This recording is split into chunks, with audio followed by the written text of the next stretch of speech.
इंदौर इच्छापुर 4 लेन का निर्माण कार्य तेजी से जारी है। बुधवार को कलेक्टर शिवम वर्मा ने निर्माण कार्य की प्रगति की समीक्षा के लिए मार्ग का निरीक्षण किया। मार्ग में 2 टनल का निर्माण हो रहा है। कलेक्टर ने NHAI के अधिकारियों को समय सीमा में गुणवत्तापूर्ण कार्य करने के निर्देश दिए हैं। देखिए एक खास रिपोर्ट। इंदौर को खंडवा और आगे हैदराबाद से जोड़ने वाले इंदौर इच्छापुर हाईवे का निर्माण वर्ष 2023 से जारी है। अब मार्ग का निर्माण अंतिम चरणों में है। तेजाजी नगर से बलवाड़ा तक के चुनौतीपूर्ण 33.40 किलोमीटर के हिस्से में लगभग 88% कार्य पूर्ण हो चुका है। इस मार्ग पर भैरू घाट, बाईग्राम और चोरल में अत्याधुनिक टनल बनाई जा रही है। इसका निर्माण लगभग पूर्ण होने को है। 3 टनल बनने से वाहन चालकों को खतरनाक घाटों से मुक्ति मिलेगी। बुधवार को कलेक्टर शिवम वर्मा ने NHAI के अधिकारियों के साथ तेजाजी नगर से चोरल के बीच निर्माण कार्य का दौरा किया। कलेक्टर ने कार्य की गति बढ़ाने के साथ गुणवत्ता पर अधिक फोकस करने के निर्देश दिए।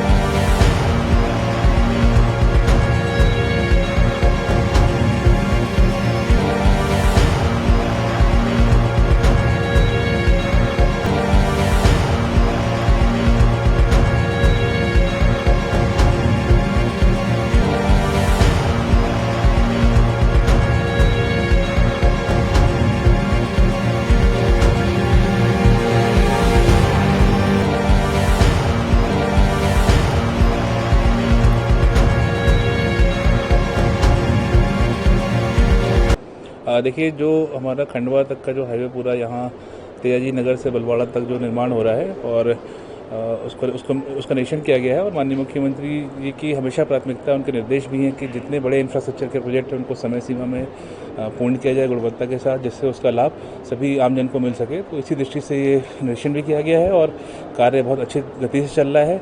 और जो भी बाधाएँ हैं, चाहे वो रिमूवल की हो या फॉरेस्ट विभाग से अनापत्तियों को लेकर है, तो सभी पे हमारा कार्य चल रहा है। प्रयास यही है कि ये समय सीमा में पूरा हो जाए। अभी चूँकि हम जैसा कि जानते हैं कि बहुत महत्वपूर्ण रास्ता रहेगा खंडवा तक का, और इसके पूरा बनने से जो खंडवा तक की और बाबा ओमकारेश्वर जी के दर्शन की जो पूरी रास्ता है, समय है, वो कम हो जाएगा। तो अत्यंत महत्वपूर्ण है ये।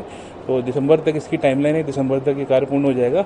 और हमारा प्रयास ये भी है कि इसके जो कुछ सेक्शन है, जैसे जो भैरू घाट का सेक्शन है, ये पूरा हो जाएगा। तो इसको भी हम लोग प्लान कर रहे हैं कि इसको चालू कर दें, जिससे जो भैरू घाट का जो जहाँ पे अक्सर जाम लगता है हमारा सिमरोल में, उससे हम लोग को निजात मिल जाएगी। तो उस दृष्टि से भी और भविष्य की दृष्टि से बहुत महत्वपूर्ण हमारा ये पूरा हाईवे रहेगा। और इसमें इंजीनियरिंग की दृष्टि से बहुत 3 बड़ी टनल भी बन रही हैं इसमें, जिसका निर्माण पूरी तेज गति से चालू है और हमारा पूरा प्रयास है कि इसको समय पूरा कर लें। पूरी परियोजना दिसंबर 2026 तक पूरी होने की संभावना है। इस 4 लेन परियोजना के पूरा होने के बाद इंदौर से ओमकारेश्वर जाने का समय कम होगा। Bureau report MP news, Indore. Hello Indore, क्या आप भी कंफ्यूज हैं CBSE और MP बोर्ड में? पर रुकिए, सवाल बोर्ड का नहीं, आपके बच्चे के कल का है। क्या आपका बच्चा भविष्य की दुनिया के लिए तैयार है? मिलिए MKVV स्कूल से, जहां पढ़ाई बोझ नहीं, एक रोमांच है। सोचिए, जब होलोग्राम टेक्नोलॉजी से क्लास में किताबें बोल उठेंगी, जब सभी क्लासेस में स्मार्ट बोर्ड्स और रोबोटिक्स से हर कॉन्सेप्ट होगा क्लियर, तो आपका बच्चा सिर्फ पढ़ेगा नहीं, लीड करेगा। सिर्फ पढ़ाई ही नहीं, गेम्स में भी हम हैं अव्वल। इंदौर को gymnastic, boxing, karate, kabaddi, yoga में 21 से ज्यादा नेशनल प्लेयर्स देने वाला MKVV स्कूल। अब यहाँ है बॉक्सिंग रिंग, फेंसिंग और rifle shooting range. Dance, music classes के साथ ही इस वर्ष से 3D एनिमेशन और फिल्म शूटिंग के साथ आपका बच्चा बनेगा कल का रॉक स्टार। और हाँ, अफोर्डेबल फीस के साथ मेरिट कम स्कॉलरशिप्स और स्पोर्ट्स स्कॉलरशिप स्कीम्स भी। सुरक्षित वाहन सुविधा और माँ कमला रक्षा कवच यानी 50,000 तक का एक्सीडेंटल इंश्योरेंस भी। Admissions open, limited seats. Hurry up. Contact 9098477749।